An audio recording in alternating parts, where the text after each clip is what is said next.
Oke guys, jadi kita masuk ke materi NDT atau non-destructive test. Jadi di sini kita akan membahas prinsip kerja metode NDT. Jadi yang pertama ada hammer test. Hammer test bekerja berdasarkan prinsip elastisitas material. Ketika hulu palu memukul permukaan beton energi kinetik, palu akan ditransfer ke beton dan sebagian besar energi akan dipantulkan kembali ke palu. Kemudian yang kedua di sini ada ultrasonic pulse velocity atau UPV. Jadi UPV memanfaatkan prinsip propagasi gelombang suara di dalam material. Sebuah transedur memanfaatkan gelombang ultrasonik ke dalam beton dan transedur lainnya menerima gelombang yang dipantulkan. Kita masuk yang ketiga, di sini ada rebar detektor.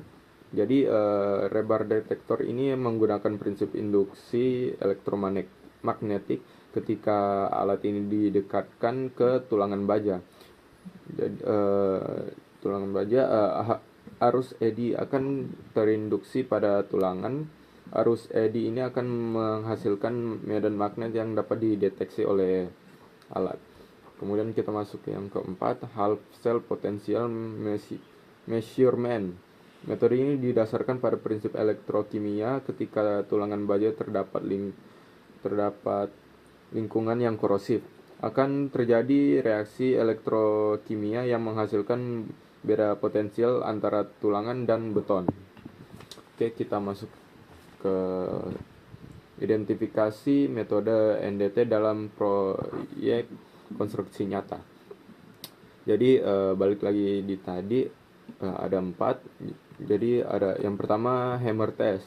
Hammer test sering digunakan pada awal konstruksi untuk melakukan penilaian cepat terhadap kekuatan beton. Tujuannya juga memastikan kekuatan beton sesuai dengan spesifikasi yang ditentukan.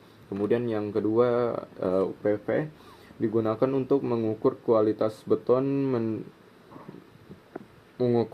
beton, mendeteksi adanya retakan internal dan mengukur ketebalan beton. Memastikan integritas struktur beton terutama pada area yang sulit diakses. Kemudian yang ketiga, rebar detektor digunakan untuk menemukan lokasi tulangan baja dalam beton, mengukur kedalaman selimut beton dan memastikan jarak antar tulangan. Kemudian yang sini ada half cell potential measurement, mendeteksi adanya korosi pada tulangan sehingga tindakan perbaikan dapat dilakukan sebelum terjadinya kerusakan yang lebih parah. Oke, jadi kita masuk ke pendapat pribadi tentang pentingnya NDT dalam menjaga keberlanjutan struktur bangunan. Jadi di sini non-destructive test memiliki peran yang sangat krusial dalam menjaga keberlanjutan struktur bangunan. Di sini ada beberapa poin. Jadi yang pertama di sini ada deteksi dini kerusakan. Itu contohnya kayak kita mendeteksi terhadap cacat, retak, korosi atau kerusakan lain pada struktur bangunan tanpa merusak material.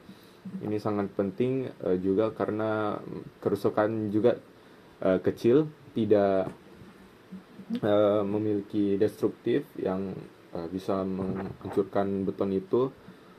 Kemudian ada perencanaan pemilihan yang efektif dengan hasil pemeriksaan NDT kita dapat merencanakan jadwal pemeliharaan yang lebih efektif dan efisien. Kemudian ada peningkatan umur layan. Di situ ada peningkatan keamanan, pengurangan biaya, kepatuhan terhadap regulasi. Oke, sekian dari saya. Terima kasih.